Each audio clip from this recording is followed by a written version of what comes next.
ইরানের true promise 4 অভিযানের মাত্র 2 দিনে 650 মার্কিন সেনা হতাহত হওয়ার দাবি করেছে আইআরজিসি। বাহরাইনের মার্কিন ঘাঁটি ও যুদ্ধজাহাজে ক্ষেপণাস্ত্র হামলায় ব্যাপক ক্ষয়ক্ষতি হয়েছে।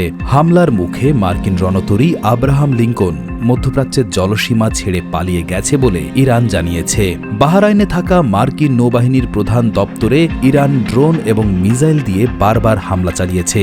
শুধু এক হামলাতেই 160 জন মার্কিন সেনা আহত বা নিহত হয়েছে বলে ইরানের দাবি। সমুদ্রের মাঝখানে ভাসমান শহরের মতো বিশাল যুদ্ধজাহাজ আব্রাহাম লিঙ্কন লক্ষ্য করে ইরান 4টি ক্রুজ মিসাইল ছোড়ে। প্রাণ বাঁচাতে জাহাজটি দ্রুত ভারত মহাসাগরের দিকে সরে যায়। ইরান বলছে আমেরিকা তাদের সেনাদের এই বিশাল ক্ষয়ক্ষতির কথা লুকিয়ে রাখছে, কিন্তু ইরানের গোয়েন্দাদের কাছে এর নিশ্চিত প্রমাণ আছে।